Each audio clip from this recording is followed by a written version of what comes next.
Mudah lupa, sulit berkonsentrasi, sulit mempelajari hal baru, dan sulit mengingat waktu dan tempat. Hati-hati, bisa jadi itu beberapa gejala demensia. Seperti yang terjadi pada seorang pria berusia 67 tahun yang belum lama ini terlibat kecelakaan karena mengemudikan kendaraannya melawan arah. Pria tersebut diduga mengalami demensia karena kerap kebingungan saat menjawab pertanyaan dari polisi. Nah, dampak dari demensia bisa berakibat fatal seperti kecelakaan. Demensia ialah penyakit yang mengakibatkan penurunan daya ingat dan cara berpikir. Sulit berpikir dan menurunnya daya ingat sudah pasti sangat berdampak pada aktivitas sehari-hari. Demensia umumnya diderita oleh orang tua yang berusia di atas 60 tahun. Namun tidak menutup kemungkinan demensia juga diderita muda-mudi berusia 20 tahunan loh. Gejala demensia dapat dimulai ketika seseorang berusia 30 tahun, 40 tahun, atau bahkan 50 tahunan. Di Indonesia, pada tahun 2016 ada sekitar 1,2 juta orang dengan demensia. Dan diperkirakan akan meningkat menjadi 2 juta di tahun 2030. Lalu 4 juta orang pada tahun 2050. Menurut statistik, setiap 3 detik, 1 orang di dunia mengalami demensia. Jika sudah mengidap demensia, perlu perhatian khusus karena akan berbahaya jika demensia tidak mendapatkan perhatian. Karena banyak aktivitas sehari-hari yang membahayakan, seperti lupa mematikan kompor. Nah, bagaimana mengenali gejala awal demensia? Apakah ada pencegahan agar tidak terserang demensia? Simak jawabannya di Hidup Sehat hari ini. Ya pemirsa, kembali lagi di Hidup Sehat. Nah, kemarin tuh ada berita viral pengendara mobil masuk tol berlawanan arah sehingga mengakibatkan kecelakaan. Diduga katanya menderita penyakit demensia.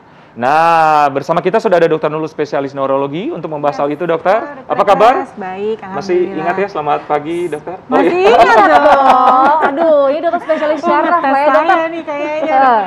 Baiklah, dokter, orang-orang harus tahu nih dokter nih ya, bahwa demensia itu katanya bukan penyakit nih dok, fakta atau mitos?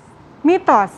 Jadi demensia itu adalah merupakan penyakit. Jadi jangan remehkan demensia. Ya. Baiklah. Terus jadi penyakit ya? Iya, penyakit. Nah, beda demensia, pikun, lupa, Alzheimer. Ya, Alzheimer itu apa, dokter? Oke, saya jelaskan lebih dahulu. Demensia ini merupakan gangguan memori berat disertai dengan gangguan activity daily living. Jadi, kegiatan sehari-harinya pun ikut terganggu.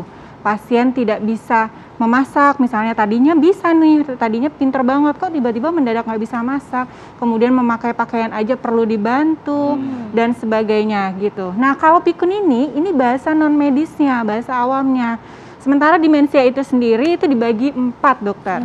Jadi ada demensia Alzheimer. Mungkin orang lebih kenal ya demensia Alzheimer. Yang kedua ada demensia frontotemporal. Ya, yang ketiga ada demensia vaskular.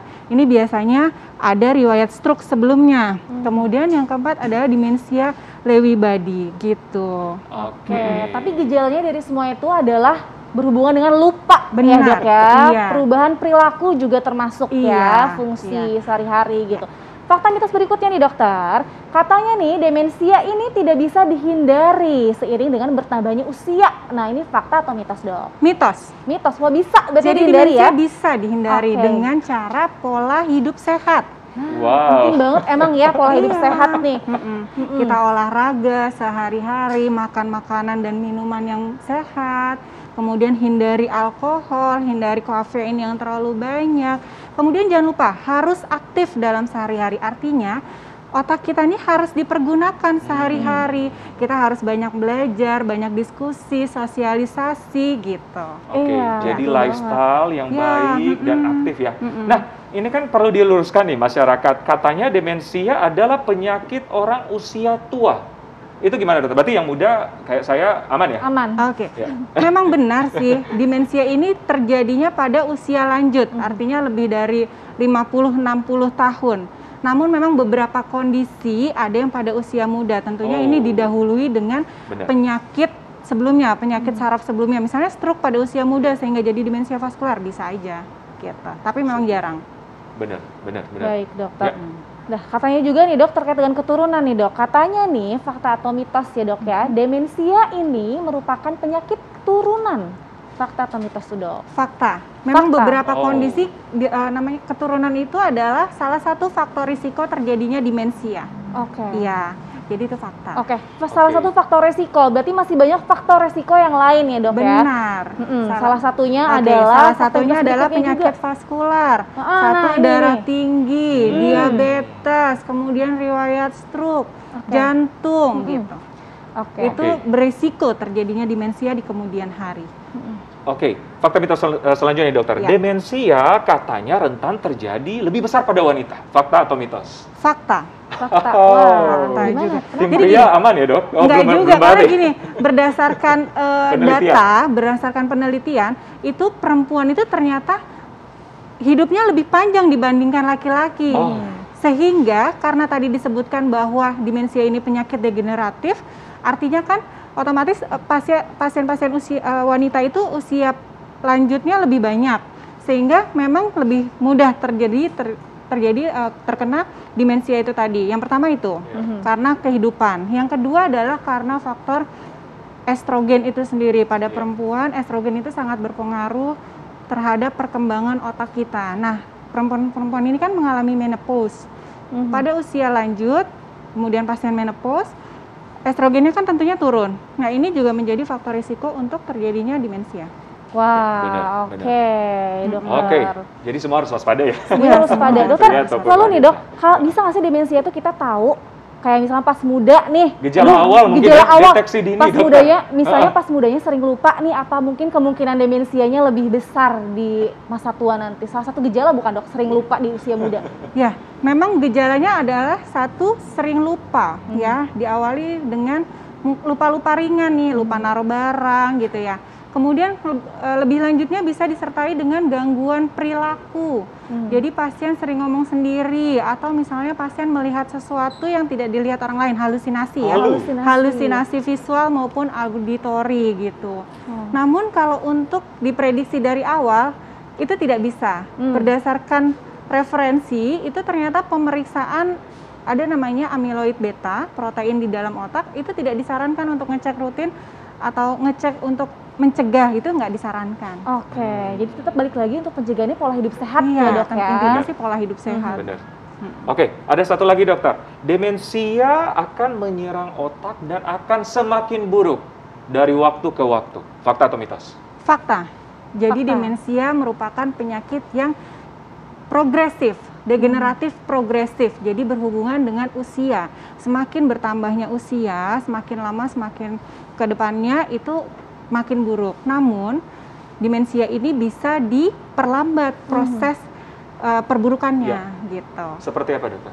Seperti tadi misalnya kita pola hidup sehat, hidupnya dirubah. Kemudian kita sebagai caregiver atau orang yang mendampingi atau keluarga ini memerlukan pendampingan khusus kan? Iya. Nah itu diperlukan kayak tadi diskusi-diskusi ringan, pasien diingat-ingatin ringan, Bu ini apa gitu Oke, misalnya. latihan juga ya? Dilatih, Ya, benar. otaknya bekerja terus ya. Iya. Dokter nih, fakta mitos selanjutnya yang masyarakat juga pasti penasaran banget nih dok ya.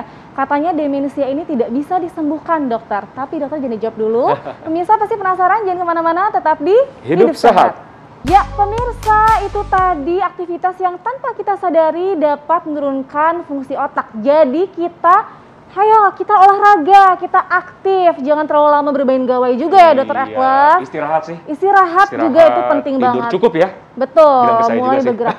Iya, betul. Oke, dokter dulu tadi ada pertanyaan yang belum terjawab ya, dokter Sasa ya. Ada fakta mitos berikutnya, yaitu katanya demensia tidak bisa disembuhkan. Fakta atau mitos dokter? Fakta. Fakta. Demensia Oke. memang tidak dapat disembuhkan, tapi bisa diperlambat progresivitasnya gitu. Nah, Oke. caranya dok, Caranya gimana? bagaimana? Caranya Caranya kembali gimana, Dok? lagi satu, pola hidup sehat tadi. Oke. Ya, Satu. yang pertama olahraga, poco-poco misalnya dong. Balenggang gitu ya? Ah, Balenggang, itu dokter. betul. Nah, terus? Kemudian ya. yang kedua, Selanjutnya. makan makanan yang bergizi, artinya Oke. yang banyak mengandung omega 3, kemudian asam folat dan vitamin B. Oke. Ya. Oke. Kemudian yang ketiga, hindari minum minuman seperti alkohol atau merokok itu juga tidak diperbolehkan ya. Dan yang terakhir adalah sosialisasi tadi terhadap misalnya keluarga atau tetangga itu dibutuhkan interaksi sosial. Interaksi sosial ternyata perlu ya. Sangat perlu. Baik, jadi walaupun bertambahnya usia, kita tetap aktif nih dengan olahraga, interaksi, silaturahmi, makan dijaga ya. Baik, dokter nih terakhir, fakta mitos selanjutnya dokter. Vitamin dan suplemen nih dari faktor luar ya dok ya, ini katanya dapat mencegah demensia. Fakta atau mitos dokter? Dalam referensi tidak disebutkan dapat mencegah ya. Yang dapat mencegah yang tadi sebelumnya saya sebutkan. Berarti lifestyle yang lebih penting itu lifestyle. Yang jawabannya berarti mitos. Mitos ya. Namun untuk pengobatan bisa dianjurkan memang minum atau makan vitamin atau suplemen yang mengandung omega 3, kemudian asetilkolin gitu ya. Kemudian yang ketiganya adalah asam folat dan vitamin B seperti itu. Oke, jadi ya setidaknya ya untuk apa ya kebutuhan nutrisi juga ya. Iya, betul. Oke, dokter terakhir nih tips bagi kita mengetahui kalau kita sudah mengalami demensia. Itu yang pertama. Kedua, tips bagi keluarga kita mungkin atau orang-orang terdekat yang menjaga rekannya atau orang terdekatnya yang menderita atau mengalami demensia. Ada dua tips nih dokter. Iya. Yang pertama, kita harus aware apa sih demensia itu ya. Selain pikun atau lupa, kemudian pikun atau lupanya ini berjalannya progresif. Ya, itu hal-hal sederhana aja. Misalnya sama keluarga sendiri kita udah nggak kenal atau orang tua kita sama kita udah nggak kenal. Nah, itu udah harus segera pergi ke dokter deh, gitu ya. Nah, yang penting itu. Yang kedua, tadi apa dok? Cara keluarga merawat. Keluarga. Cara merawat ya. Untuk caregiver dalam merawat itu tentunya caregiver ini atau keluarga ini merupakan hal yang utama dalam mendampingi pasien demensia. Jadi memang diperlukan sekali nih dukungan keluarga, karena dengan dukungan keluarga itu tadi itu bisa mencegah atau menghambat terjadinya progresivitas tadi. Caranya adalah tentunya keluarga yang demensia ini ya harus dijaga dengan sabar. Meskipun misalnya gini, dokter Eklas demensia amit-amit ya. Terus dokter Eklas nanya ini, Bu, tadi saya sudah makan belum? Sudah gitu kan, udah dijawab. Terus pasti tanya lagi 5 menit kemudian. Jadi kesannya kayak menjengkelkan lah ya dok ya. Pasti menjengkelkan, namun memang harus dijawab dengan sabar gitu.